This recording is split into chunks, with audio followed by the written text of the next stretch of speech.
भी हो सकते हैं। न उन्होंने कोई कर्मकांड बताई, न उन्होंने कोई साधना उपासना बताई। कहा गुरु जब शिव होते हैं तो शिव जब खुद गुरु हैं, स्वयं गुरु हैं, किसी और की क्या जरूरत। महादेव जब गुरु हैं और इतना सुंदर हैं, सुंदर यानी सत्यम शिवम सुंदरम, महादेव की सुंदरता जो कभी नहीं बदलती, मेरी और आपकी तो बदल जाती है। हम आज जिसको सुंदर लगते हैं कल नहीं लगते। आज जो युवा है कल वृद्ध हो जाते हैं। आज जो बच्चा है कल युवा हो जाता है। आज जो मित्र है कल दुश्मन हो जाता है। आज जो दुश्मन है कल मित्र भी हो जाता है।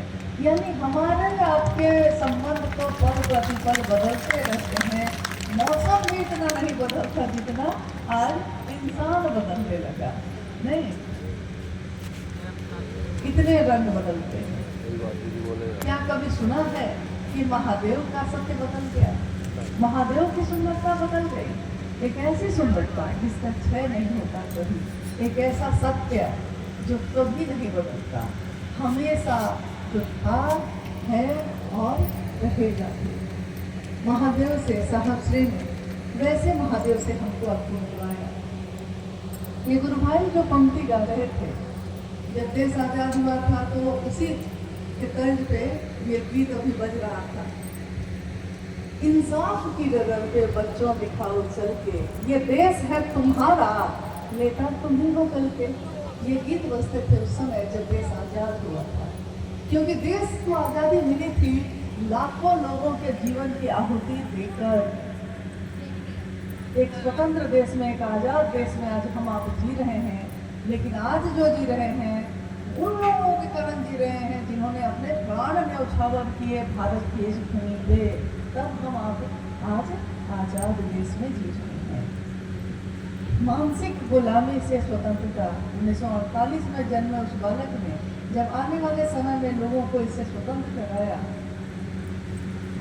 तो इस स्वतंत्रता, ये भी एक स्वतंत्रता की लड़ाई ही तो है। संकीर्णताओं से जकड़े हुए समाज को, संकीर्णता से जकड़े हुए जगत को महादेव से मिलवा देना, और शिव समस्त संकीर्णताओं से मुक्ति की राह दिखाते हैं। हर संकीर्णता, हर बंधन को तोड़ते हैं। जंजीर चाहे सोने की हो, जंजीर चाहे लोहे की हो, जंजीर तो जंजीर ही होती है। तो साहब श्री ने महादेव के उस स्वरूप से हमको आपको मिलवाया जो इन सारे बंधनों को तोड़कर मुक्त करते हैं। आज भारत ही नहीं, कितने देशों में महादेव के गुरु स्वरूप की बात हो रही है। हर व्यक्ति परमात्मा पथ का पथिक हो सकता है, हर इंसान, हर जीव शिव का शिष्य हो सकता है। ये बात तो हमारे आपके अंदर पहले थी ही नहीं, किसी ने ये कहा ही नहीं, किसी ने ये चाहा ही नहीं कि हम आप भी आगे बढ़े। कोई नहीं चाह रहा था। ये सब चाहते थे कि मैं आगे बढ़ूं, लेकिन ये कोई नहीं चाहता था कि सब आगे बढ़े, सब उस रास्ते पे चले।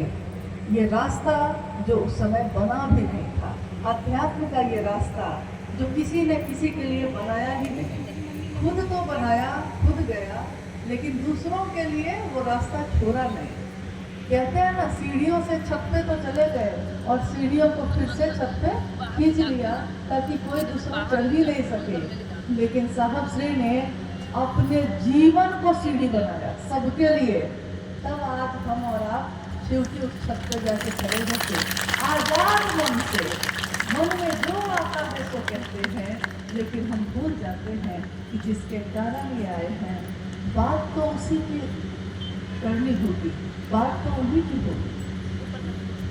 ये डगर जो शिव की है, ये डगर जो हरिंद्र की बनाई हुई है, इस डगर को बनाने में उनके इस शरीर में, उनके इस मन में, तन मन और धन तीनों से रिश्ते निभाए जाते हैं।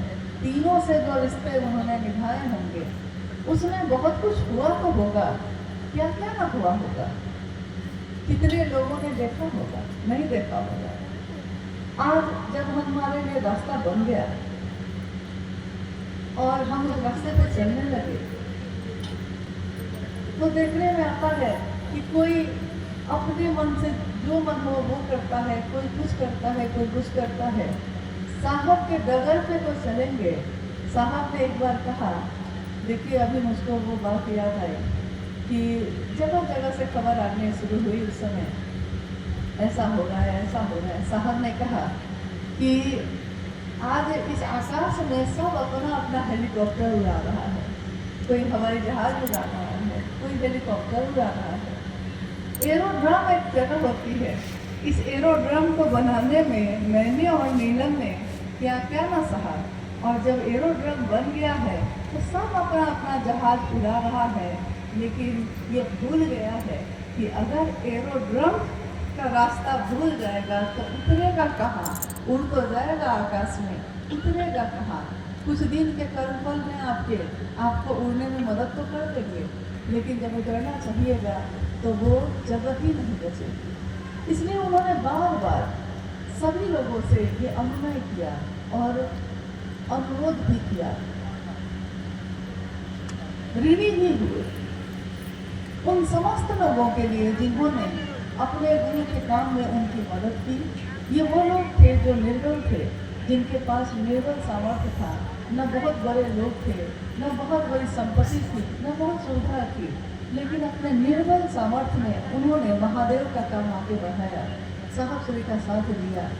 साहब कहते हैं मैं ऋणी हूँ उन सभी शिव शिष्यों के लिए भी जिन्होंने मेरे गुरु शिव के काम में ईमानदारी पूर्वक अपना साथ दिया है, अपना सहयोग दिया है।